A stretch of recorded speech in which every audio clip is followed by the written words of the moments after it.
Part 2, I find out my wife cheating on me by fixing our Dyson vacuum. Hi everyone, welcome back to another Reddit cheating story. Before we start, please hit the subscribe button and click the notification bell so you won't miss another cheating story goes live. So, I have received nearly 1,000 requests for some type of update or information on what's going on in my pain and hate-filled life. Per my new therapist, he said to go ahead and do it. It will help me recenter and focus. To those that kept saying that's not how SN app ch at works, yes, you are correct, she had that running in the background, it was WhatsApp. I don't really give a shit, I saw it. I again need to thank DYSON for their app and the kick-ass fan I got from my brother-in-law for Christmas. Here goes. I'm going to give a deeper background on our situation to help with some perspective on why I feel the way I do. My original post was pretty much a stream of consciousness and felt as disjointed as I did then. I went to college in Las Vegas in the mid-90s. I graduated in 1999. I had a blast there. I got around, fucked. It was during this formative time I decided to never marry. It was / is an outdated concept that essentially removes your agency, and I definitely did not want children. When I graduated with my degree in nursing, I quickly excelled in cardiovascular intensive care. I moved home to Texas in 2001 and pursued my master's degree to be an advanced practice RN/nurse practitioner with a specialization in CV surgery. While I was achieving this, I decided to pursue medical school and shifted coursework to fill in what I needed to apply. It was then that I met my SDBXW. She was a short, chubby, I believe the kids today would say thick, red-headed firecracker. We met in a code. It was intense, both the attraction and the dating. We were saying I love you within 3 months. She was a mother of 2, remember, I wanted to be child-free, that had been divorced for about 2 years. She was just getting out of an on-again off-again relationship when we met. We dated for about 2 years and she slowly introduced her daughters to me age 11,6. She sat me down one night and gave me a pretty heartfelt but pragmatic talk about us or where we were at the time, and what she needed / expected from me, or any other partner. Essentially she said it was time to either get married or move on. I was still pretty anti-marriage and she respected that. She was telling me this to give me a chance to think about us and what the future looked like. She had a pretty good point in that we were living together, 8 months, and even had each other as persons to notify in an emergency. She joked that all that was missing was having each other on our insurance. It was a good honest talk and we agreed that we would continue on for a bit more, but I would ultimately have to make the decision. 2 weeks later, I had an acceptance letter to a medical school about 2 hours away. I was ecstatic and crushed at the same time. I had just had my 26th birthday and was about to accomplish a huge life goal. Then I realized I'd never see her or the girls. My self-doubt got the better of me. Being a medical student, then resident, with a fellowship was going to be a roughly 7-year process. All the while, I could not make the money or support the lifestyle we had grown accustomed to.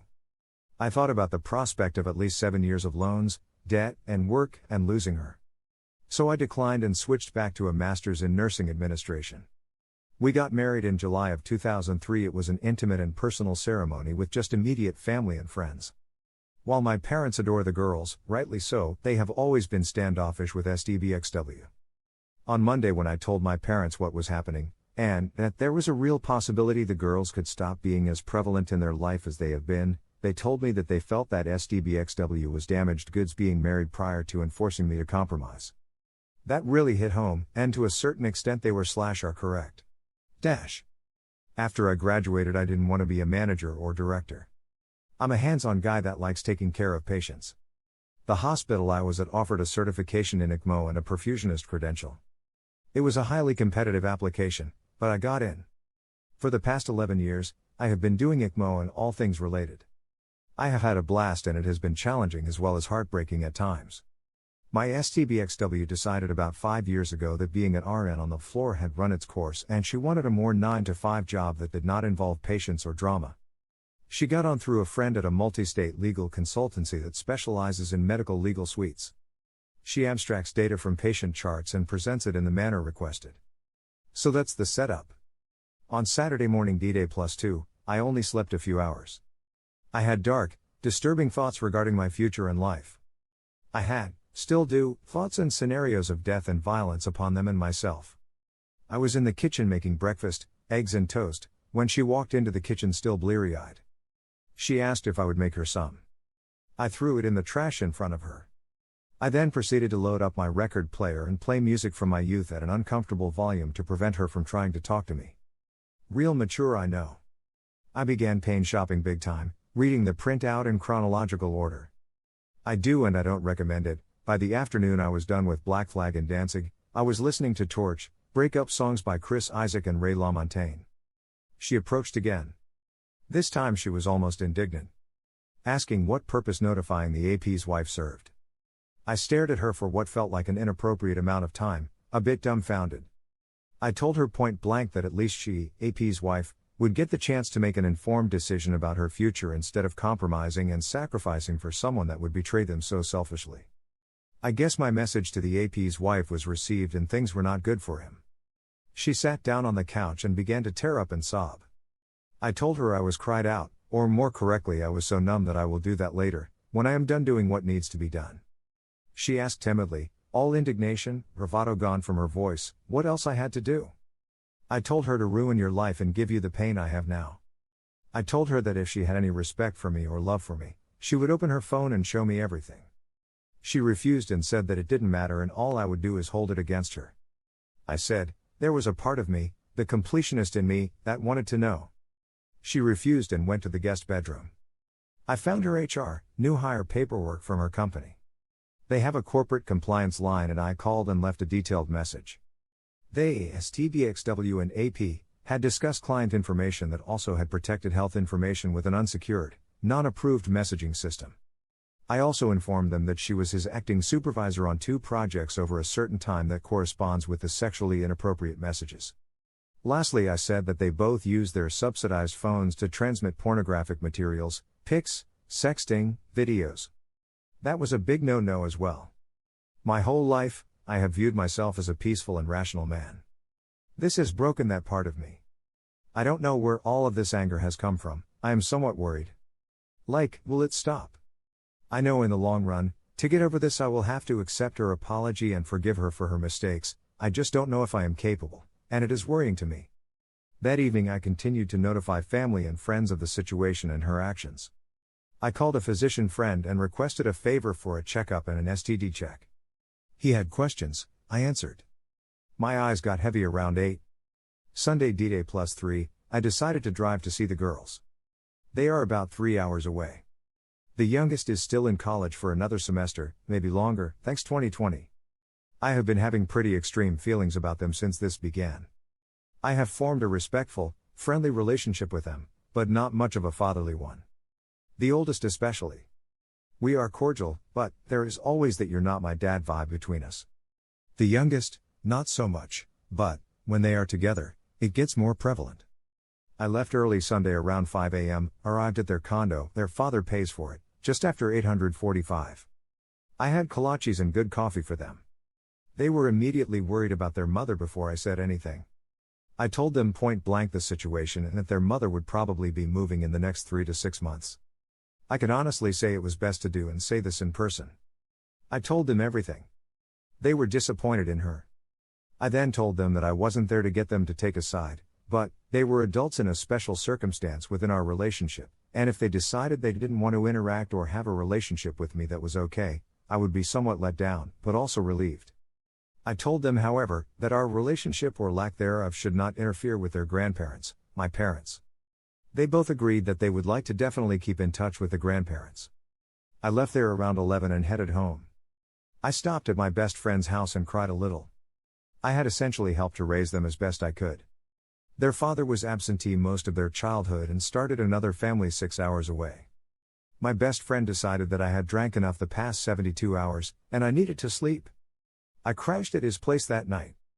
I had noticed SDBXW had been blowing my phone up after I had left the girl's place.